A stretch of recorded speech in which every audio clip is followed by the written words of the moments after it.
Olá, pessoal, sejam bem-vindos ao 7º capítulo do Livro Aberto. Eu sou Maximiliano Leitão, colaborador do canal O Dia Sem Amanhã, e estou conversando com Roberto CP Júnior, responsável pelo canal. Oi, Roberto, tudo bem? Tudo bem, Max. E aí, que livro que nós vamos conversar hoje? Hoje nós vamos falar sobre o livro Aspectos do Antigo Egito, da editora Ordem do Graal na Terra. Esse livro, como vocês estão vendo, não tem autor na capa, não tem autor conhecido. E a razão disso eu não vou explicar novamente, porque nós já falamos disso no capítulo 3 e 4 do livro aberto, quando a gente tratou de Buda e os apóstolos de Jesus. Então, quem quiser saber a causa é a mesma, está lá. Alguns livros não têm autor conhecido. Esse livro tem uma curiosidade, porque ele logo no começo trata da atuação de Lúcifer nos mundos materiais, o que não é algo muito usual, né? Sim. Normalmente Lúcifer é retratado com aquelas cores sombrias ou figuras É, grotescas, só que até sua queda, ele era um uhum, servo da luz, sim, proveniente de alturas imensas no reino divino. E o livro ele diz exatamente isso, é bem interessante. vamos ouvir. Muito tem sido contado sobre ele, mas sempre apenas com referência ao renegado, negador, decaído, e nunca sobre o espírito transpassado de luz que ele era quando saiu da parte divina enteal para servir à criação como seu benfeitor. Pois é, ele era o portador do amor no reino divino. Por isso é que ele foi escolhido como Uhum, auxiliador dos espíritos humanos que estavam se desenvolvendo ali nos mundos materiais. O que aconteceu com ele, resumindo, foi o seguinte: ele adquiriu uma vontade própria, contrária à do Criador, durante a sua atuação, e com isso ele inseriu princípios falsos, né, como das tentações e tudo, que não estava na vontade do Criador, sim. e isso ocasionou a sua queda e consequente desligamento da luz. Grosso modo, foi isso que aconteceu com ele. Né? Logicamente que só foi possível por causa daquele afastamento enorme que existe entre a região material que nós Ah, estamos. sim. Em regiões elevadas não existe culpa, é impossível ter pecado, culpa, não existe isso lá. Exato. É só nos mundos materiais em que culpa, erro e remissão são possíveis. Isso valeu até para ele. Valeu até Sim. para ele. E só por esse trechinho inicial aí já valeria a pena ler o livro, porque ele é bem rico e bem detalhado, né? Bom, só que essa introdução também foi necessária por um motivo, né? Porque no livro ele mostra muito o poder que exercia os servos de Lúcifer no Egito, naquela época. E o principal desses servos no Egito era Ré. Esse ré aí, viu, Max? É o próprio Baal, conhecido na antiguidade, é o mesmo. É que Ah, no Egito chamava ré. É tem isso. vários nomes, né? Vários, vários. É. Mas Baal é o mais conhecido, né? Sim. Só para deixar registrado. Bom, Ré influenciava muito os faraós e com isso, né, também toda a vida no país, não só os faraós, como também os sacerdotes. Logicamente que Ré não influenciava com o corpo físico, né, e sim no mundo mais próximo da matéria terrena, né, visível, né, ele se mostrava e se fazia passar pelo enteal Apolo. Pois é, você sabe que essa atuação nefasta aí de Lúcifer e do seu servo lá no Egito, chamado Ré, está sintetizada no livro, num trecho que eu destaquei aqui para ler, porque ele condensa as consequências da atuação de Lúcifer e o fato dos seres humanos terem se deixado engodar pelas Uhum. armadilhas de Ré. Então diz o trecho seguinte: crescia em volta do espírito humano uma nuvem escura, por ele mesmo não percebida, mas incisiva para todo o seu ser. As ligações com os auxiliadores afrouxavam-se. Em compensação, o cérebro começava muito mais obstinadamente a querer substituir a atividade do espírito. A fantasia passou a tomar o lugar da intuição, e o senso de beleza foi se transformando em amor ao luxo, em vaidade e em esbanjamento. Todos os sentimentos intuitivos inicialmente puros tornaram-se pesados, indolentes, rígidos e, por fim, torcidos. A alma começava a adoecer e, em seguida, o corpo.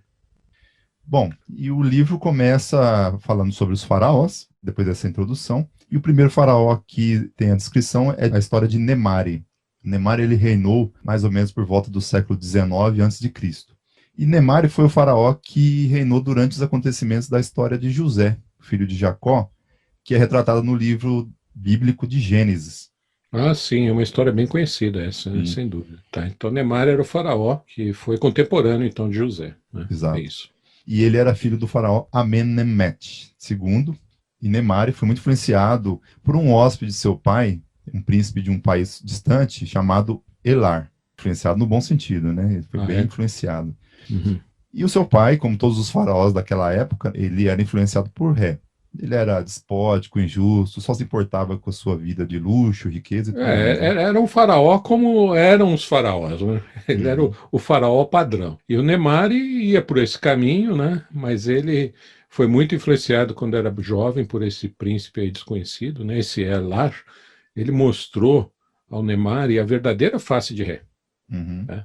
E também o significado do legítimo amor ao próximo. Ele mostrou ao jovem príncipe que todo o trabalho é importante quando é feito com dedicação, que na verdade não importa o que é realizado, mas sim como ele é feito. Sim. Ele incutiu no príncipe, no Nemari, que não chamava Nemari naquela época ainda, ele tinha o mesmo nome do pai, Amenemhet III, ele era, né? Incutiu no príncipe a ideia do verdadeiro amor ao próximo. Isso mudou a vida dele e do povo egípcio também. Sim. E aí, justamente quando ele se torna soberano, justamente para mostrar que ele era diferente dos outros faraós, ele troca de nome para Nemari, que significava afastado de Ré. Certo. Mas a grande realização de Nemari foi acabar com os cultos de ídolos e inserir a verdadeira adoração ao Criador. Lógico que isso desagradou os sacerdotes. Ah, desagradou muito, claro. Quem está ouvindo pode bem imaginar, mas a gente não vai contar esse final. Ah, não. O que é digno, não. O que é digno de nota é que ele sentia uma força especial, né, Mari? Né? Quando os pensamentos dele se voltavam para o próximo, para o semelhante. Não é assim, Maximiliano? Sim, e o livro traz justamente um trecho em que isso ele destaca bem. Em que ocasião sentia força? Sempre que sua alma se comovia por pensamentos de auxílio em prol dos outros. Quanto mais se desprendesse de si, tanto mais forte ele deveria sentir a força. É muito bonito isso, né? Sim. Muito bonito. O verdadeiro amor ao próximo sempre foi fonte de força para uma atuação desprendida. Sim. Isso aconteceu com o Neymar e aconteceu de lá para cá com todas as pessoas que deixam brotar dentro de si o legítimo amor ao próximo. Né? Essa sensação de força ajuda as pessoas que atuam nesse sentido. Né? O próximo faraó. Bom, o próximo faraó foi Amenófis, que reinou aproximadamente por volta do século XIV a.C. E ele era filho do faraó que tinha o mesmo nome.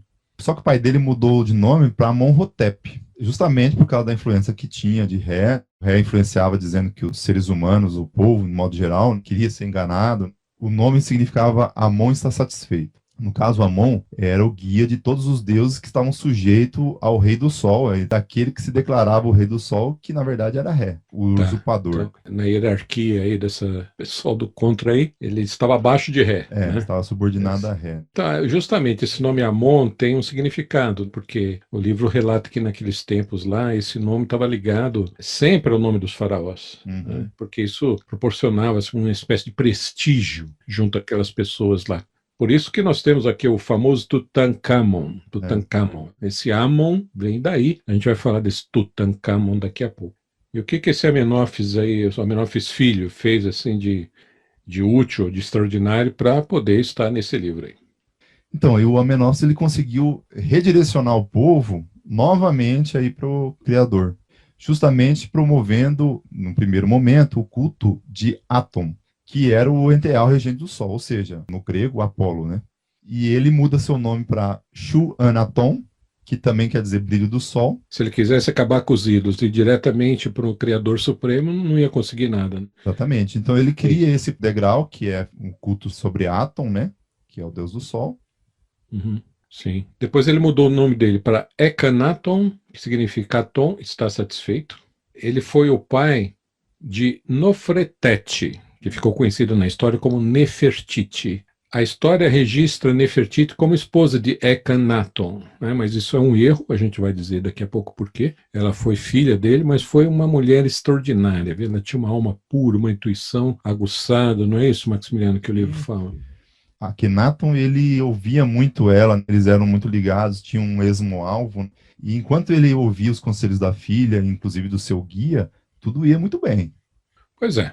Aí teve uma vez em que ele não deu atenção às advertências dela sobre um tal Babilônio aí que É, estava muito interessado em tomar o trono do Egito e que chegou até a casar com a irmã de Nefertiti para conseguir isso, né? E Nefertiti advertiu o pai sobre as intenções desse Babilônio. Quando ele não deu atenção a ela, aí a coisa degringolou, né? sim. Quem que era esse usurpador aí? Então, esse aí é o conhecido Tutankhamon. Tudo que ele fazia, ele fazia por interesse. E aí ele acabou mudando o nome dele para Tutankhaton, justamente para agradar o futuro sogro. Só que ele fez as coisas mais abomináveis, mais terríveis Foi. para conseguir se tornar faraó. E aí, quando ele consegue, ele volta novamente seu nome para Tutankhamon, e aí restabelece o culto a Ré e os outros deuses no Egito e acaba perdendo tudo que foi construído naquela época de Akhenaton. Pois é, com isso houve um retrocesso espiritual para o povo do Egito, né? Eles já Uhum, estavam em direção ao culto do Criador e voltou para o culto a Ré. O faraó Ekanaton, ele morreu assassinado num legítimo golpe de Estado, sim. padrão. E esse genro dele, Tutankhamon, ainda quis sujar a memória dele, ainda quis vilipendiar a lembrança desse faraó, que foi bom. Ele mandou modelar uma cabeça deformada do faraó, querendo dizer que era o faraó. Ele achava, esse Tutankhamon achava que o faraó teria que reencarnar com essa cabeça aí, né? Ah, sim.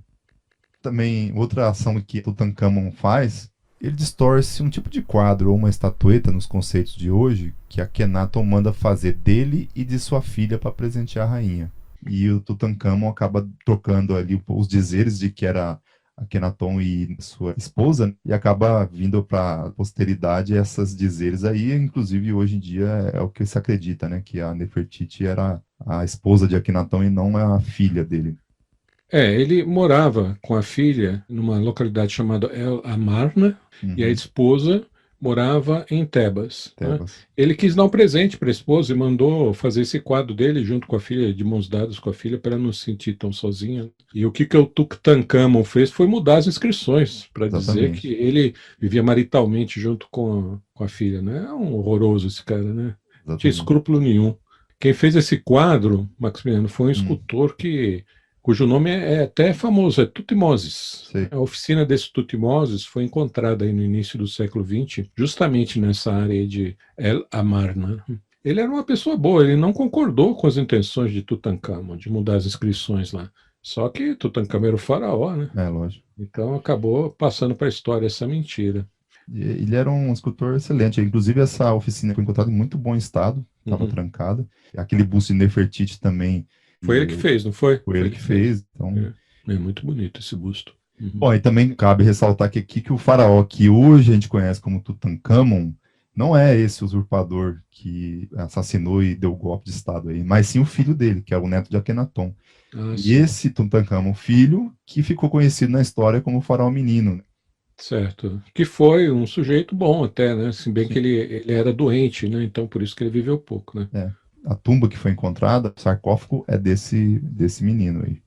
Bom, o livro termina aqui com a história dos faraós e entra na última parte que trata da vida de Moisés. A editora publicou um livro de bolso com essa parte aí da história que trata de Moisés. Então tem um livro só sobre a história de Moisés. Então, e esse relato de Moisés coincide bastante com o que é conhecido hoje em dia na história. Seu principal feito foi, evidentemente, a libertação dos israelitas do jugo do faraó.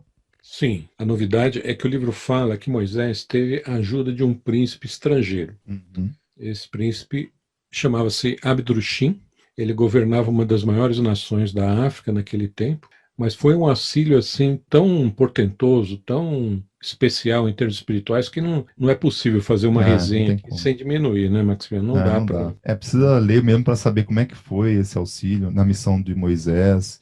Foi uma coisa Uhum. especial e só lendo mesmo, né? Senão a gente vai diminuir aí o alcance desse acontecimento. Pois é. Abdrushim, naquela época, ele era amado pelos súditos sem fazer esforço. Ele exercia a verdadeira arte de governar. Ele nunca utilizou a força para nada, Uhum. para conquistar o respeito dos súditos, muito menos para conquistar outros povos, nada disso.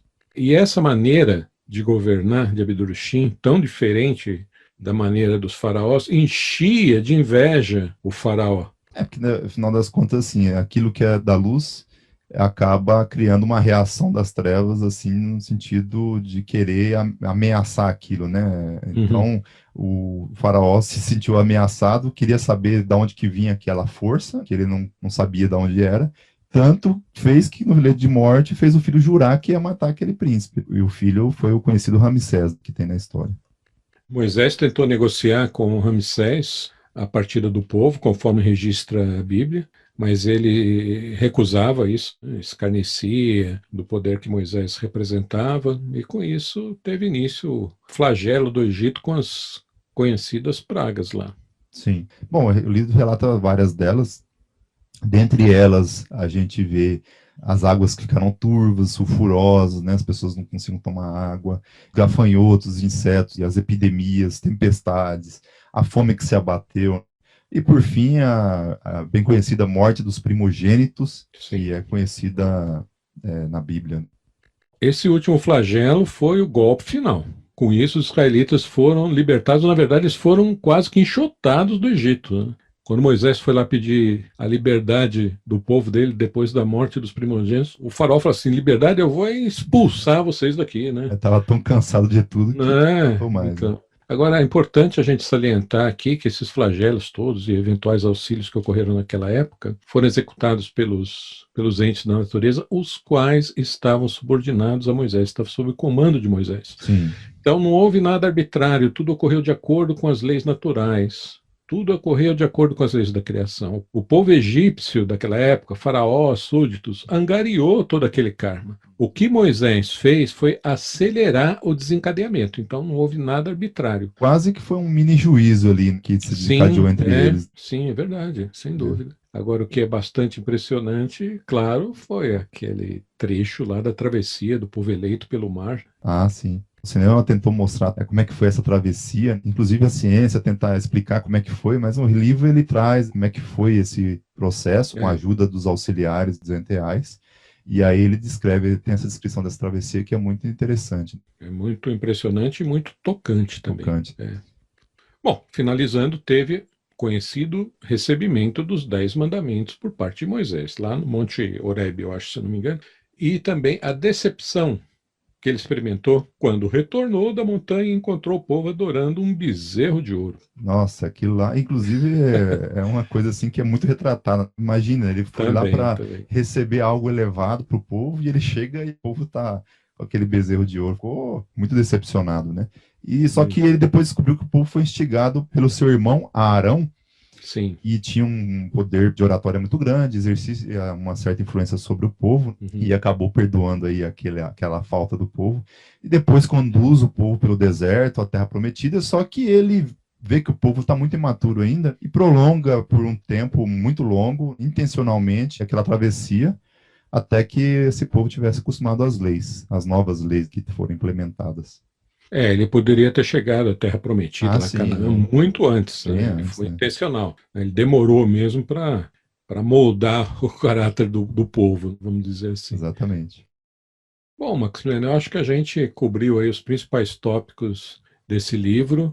É um livro instigante que traz detalhes de muitos acontecimentos conhecidos e também muitos eventos desconhecidos. Né? Sim, bastante. Então, nesse livro a gente vê como é que foi a tentativa de trazer a luz para esse povo e como que essas pessoas, Moisés, os faraós, foram influenciados nesse sentido. Tá? A gente vê nitidamente o embate entre luz e trevas, né?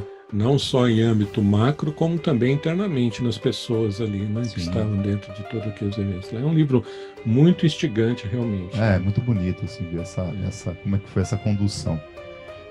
Tá bom. Muito bem. Então, até a próxima, Roberto. Até, Max.